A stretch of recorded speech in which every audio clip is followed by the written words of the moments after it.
दोस्तों नमस्कार, आदाब, सत श्री अकाल, जय भीम, नमो बुद्धाय। मैं आप सबका दोस्त लकी कोहिनूर और आप देख रहे हैं lucky Kohinoor channel. Lucky Kohinoor channel में जुड़े रहने के लिए आप सबका शुक्रिया। तो आज के इस बेहतरीन टॉपिक पर मैं बात करने वाला हूं। वो टॉपिक क्या है? तो दोस्तों मैं आपको बताने वाला हूं कि डॉक्टर सीएमडी फैजान सर के द्वारा एक मैसेज प्राप्त हुआ होगा जिसमें दो ऑप्शन है। पहला ऑप्शन क्या है कि कंपनी का जो एमएलएम बिजनेस है उसको ट्रेडिशनल मार्केट के अकॉर्डिंग करना चाहिए या नहीं करना चाहिए। एक राय तो आपकी पब्लिक के द्वारा यह जानना है। दूसरे नंबर पे डॉक्टर फैजान सर को जो एमएलएम कंपनी है जिसके अंदर जो पब्लिक के अंदर जो प्लान एज इट इज अभी 4 साल से चल रहा है उसी को पब्लिक के बीच में जो कैशबैक प्लान वाला जो ऑप्शन है दूसरे नंबर का, क्या उसी के अकॉर्डिंग कंपनी के प्लान को एज इट इज रखना चाहिए। तो ये दो ऑप्शन है। इन दो ऑप्शनों के बारे में अगर मैं मेरी राय बताने से पहले, लेकिन मैं आज मेरी राय ना देकर ओनली फॉर आज हम जानेंगे डॉक्टर प्रदीप जी सक्सेना जी के द्वारा।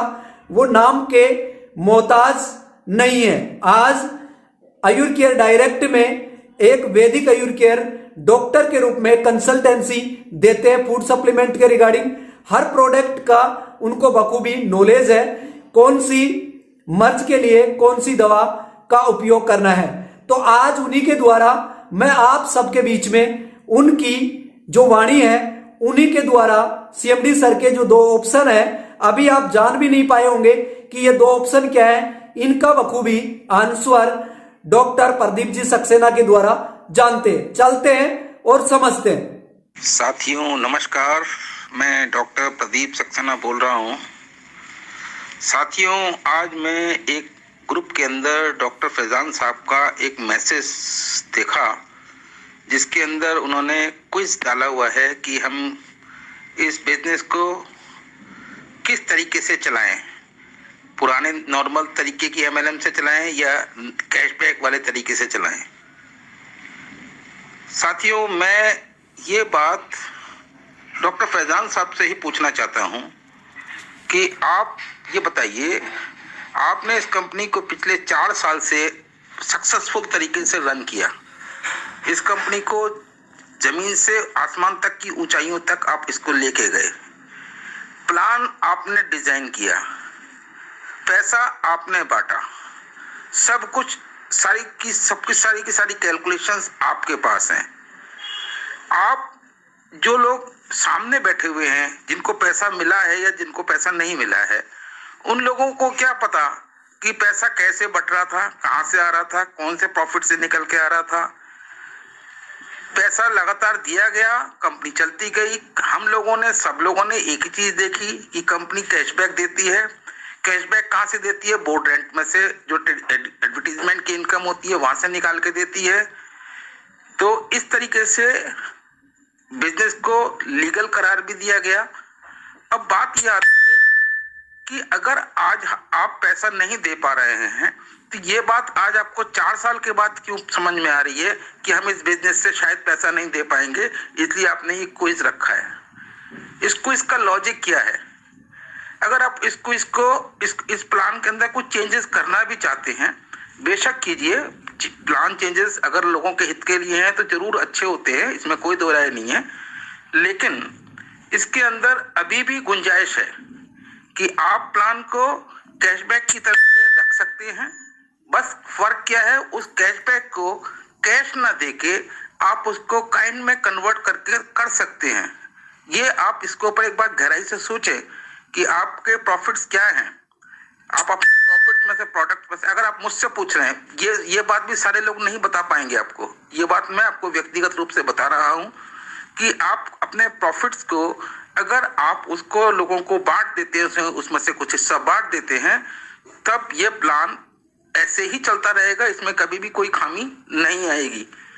लेकिन अगर इस प्लान के अंदर मैं कैश हमारे पास में प्रॉफिट हो नहीं रहा है और पैसा हम बांट रहे हैं, तो हमारे पास एक भी आईडी, चाहे वो 3000 की हो या 1000 की हो या 9000 की हो, लायबिलिटी आने वाली है। तो हम इस प्लान को ऐसे चलाएं कि हमारे पास लायबिलिटी आए नहीं, लोगों को भी पैसा लोग खुश हो जाए। पैसा नहीं मिले तो पैसे की जगह सामान मिले, उतना सामान मिले कि जितना आपको नुकसान ना हो। तो ये आप बेहतर जानते हैं, इसलिए मैं आपसे ये चाहूंगा कि इसका जो उत्तर है वो आप ही अपने आप से दें। आप सक्सेसफुल इंसान हैं, आपने कंपनी को चलाया है, आप जानते हैं कि कंपनी को कैसे चलाया जा सकता है, पैसा कहां से बटेगा, कितना बटेगा, क्या बटेगा। यहाँ पर जो सामने अनजान लोग बैठे हैं सर, इनको किसी को कुछ नहीं पता है। ये सर लोग सारे लोग केवल आपके प्लान को देख के आए हैं। इनको ये नहीं पता कि पैसा आप कहां से देते हो, कैसे देते हो, क्या करते हो। इनको ये पता है कि इतने रुपए की आईडी लगाते हैं, इतना कैशबैक मिलता है, इतना प्रोडक्ट मिलता है, और इसके ऊपर ये इसी के ऊपर इन्होंने काम किया। तो मैं तो आपसे ही कहूंगा कि ये चीज बजाय मार्केट में छोड़ने के इसको डिसाइड आप खुद ही करें तो ज्यादा अच्छा होगा। इसलिए हमारे ऊपर ये पहला और दूसरा दोनों ही ऑप्शन मेरे हिसाब से तो बेकार हैं, गलत हैं। गलत इसलिए है क्योंकि पहले ऑप्शन में जाना नहीं है और दूसरा ऑप्शन करना नहीं है। तो इसलिए दूसरे ऑप्शन में अगर हम दूसरा ऑप्शन को हम बढ़िया तरीके से करेंगे तो उस ऑप्शन में ही कुछ दम है। और बल्कि मैं अभी तो मेरी व्यक्तिगत रूप से एक सलाह है कि अभी 2-3 महीने तक हम जैसा प्लान था एज इट इज रखें, इसमें कोई भी चेंजेस ना लाएं। अगर कोई चेंजेस लाएंगे तो हमारा जो मार्केट के अंदर जो बिलीफ फैक्टर है वो बिगड़ जाएगा। दूसरी कंपनी के लोग कहने लगेंगे अपने आप से कि साहब इन्होंने ऐसा कर दिया और वैसा कर दिया। इसलिए हमें ऐसा अभी कुछ भी नहीं करना चाहिए और जैसा प्लान चल रहा था एज इट इज चलाना चाहिए। और 2-3 महीने के बाद इसके अंदर कैश को काइंड में कन्वर्ट कर दीजिए, बस। Thank you very much. इसके आगे कुछ भी नहीं करना है। Thank you very much. मुझे उम्मीद है कि मेरी बात आपको समझ में आ गई होगी। तो दोस्तों, आपको ये वीडियो कैसा लगा? आप ज्यादा से ज्यादा इस वीडियो को ग्रुप में शेयर करें और मुझे रहेगा आपके कमेंट्स का इंतजार। तो दोस्तों, आप कमेंट्स करके बताएं आपकी राय क्या है। तो इसीलिए आप ज्यादा से ज्यादा लोगों को कैरी फॉरवर्ड करेंगे। और अभी लकी कोहिनूर चैनल से आप नए जुड़े हैं तो लकी कोहिनूर के चैनल को अभी सब्सक्राइब कर लीजिएगा, ताकि फिर मैं मिलूंगा एक लेटेस्ट वीडियो में न्यू इन्फॉर्मेशन के साथ। अब लकी कोहिनूर को दीजिएगा इजाजत। Thank you so much. Okay bye. जय भीम, नमो बुद्धाय। Take care.